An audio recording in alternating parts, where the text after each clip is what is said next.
अगर आपने एक मीनिंगफुल पैसा इकट्ठा कर लिया है और उसको इन्वेस्ट करने की ज़रूरत है, तब आपको एक फाइनेंशियल एडवाइज़र ढूंढना चाहिए।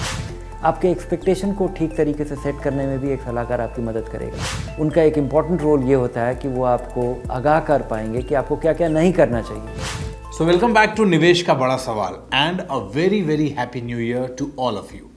आप में से बहुत सारे लोगों ने अपने न्यू ईयर रेजोल्यूशंस लिए होंगे। हमारी टीम का न्यू ईयर रेजोल्यूशन ये है कि हम अपने वीडियोज से, अपनी स्टोरीज से भारत के ज़्यादा से ज़्यादा लोगों को फाइनेंशियली इंडिपेंडेंट और एम्पावर होने में उनकी मदद करना चाहते हैं।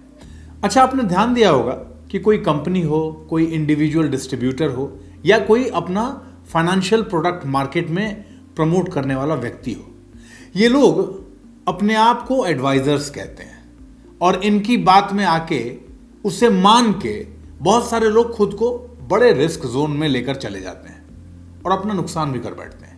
इसलिए यह भी जानना बहुत जरूरी है कि एक जेन्युइन फाइनेंशियल एडवाइजर कौन हो सकता है जो आपके लिए, आपकी जरूरतों, आपके नफा और नुकसान के हिसाब से आपको सही एडवाइस दे। तो आज इसी के बारे में डिटेल में समझेंगे धीरेन्द्र सर से।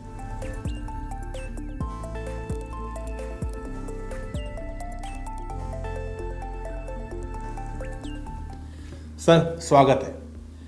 आज सबसे पहले तो हम लोग आपसे यह जानना चाहते हैं कि हमें ये कैसे पता लगे कि हमें वाकई एक फाइनेंशियल एडवाइजर की ज़रूरत है। अगर आपने एक मीनिंगफुल पैसा इकट्ठा कर लिया है और उसको इन्वेस्ट करने की ज़रूरत है, तब आपको एक फाइनेंशियल एडवाइज़र ढूंढना चाहिए और बारीकी से ढूंढिए। ये बहुत ही ज़रूरी है आपके शुरुआत के लिए, क्योंकि अगर आपका शुरुआती कदम ऐसा हुआ जिसमें कोई कदम उठाने के बाद अगर आपको नुकसान होता है, तो ये आपके लिए बहुत लंबे समय तक ये नुकसानदेह साबित होगा। इसलिए एक अच्छा सलाहकार आपको सही तरीके से लगाने के लिए की बात बता पाएगा, क्या क्या नहीं करना चाहिए ये भी आपको बता पाएगा, और आपके एक्सपेक्टेशन को ठीक तरीके से सेट करने में भी एक सलाहकार आपकी मदद करेगा। अच्छा सर, अगर कोई ये बोल के आपको मिसलीड करने की कोशिश कर रहा हो कि वो ही है जो आपको सही एडवाइस कर सकता है, तो ऐसे ट्रैप या झांसे से खुद को बचाने के लिए किन बातों का ध्यान रखना चाहिए हम लोगों को? हमारे देश में कानून है सलाह को रेगुलेट करने के लिए, और हमारे यहाँ कानून है इंटरमीडिएशन को रेगुलेट करने के लिए। जो भी म्यूचुअल फंड बेचता है, जो भी इंश्योरेंस बेचता है, जो भी एनपीएस बेचता है, जो भी शेयर्स बेचता है, ये सारे रेगुलेटेड एंटिटीज़ हैं और वो क्लियरली डिफाइंड है कि सलाहकार कौन है, एडवाइज़र कौन है और इंटरमीडियरी कौन है, बेचता कौन है। वो एक तरह से रिटेल जैसे दुकान होता है। आप जाते हैं बैंक में और वहाँ पे आपका बैंक अकाउंट खुलता है, वहाँ पे आपको डिपॉजिट आप कर सकते हैं, वहाँ पे आप म्यूचुअल फंड भी खरीदते हैं। तो ये आपके लिए रिटेलर है। वो आप वहाँ से म्यूचुअल फंड खरीद रहे हैं। म्यूचुअल फंड जब आप खरीद रहे हैं तो म्यूचुअल फंड कंपनी के पास पैसा जा रहा है, बैंक को इसके लिए कमीशन मिल रहा है। आपको ये जानना आपके लिए ज़रूरी है कि आप सलाह के लिए पैसा दे रहे हैं या आप निवेश कर रहे हैं जिसमें कि सलाह का पैसा नहीं दे रहे हैं, लेकिन वो आपको इन्वेस्टमेंट बेचा जा रहा है। और ऐसा ज़रूरी नहीं है कि जो इन्वेस्टमेंट बेच रहा हो वो आपको गलत जानकारी दे, लेकिन आपके लिए ये जानना बहुत ज़रूरी है कि आपको जो बताया जा रहा है वो आपकी ज़रूरत के हिसाब से, आपकी बारीक ज़रूरत को समझ करके कोई आपको निवेश दे रहा है और उस निवेश के पीछे कोई उसका एक्स्ट्रा अल्टीरियर मोटिव ना हो। अच्छा सर, अपने लिए एक रेगुलेटेड एडवाइजर्स कैसे ढूंढ सकते हैं हम लोग? सेबी के साइट पे सारे RIAs का एक डेटाबेस उपलब्ध है।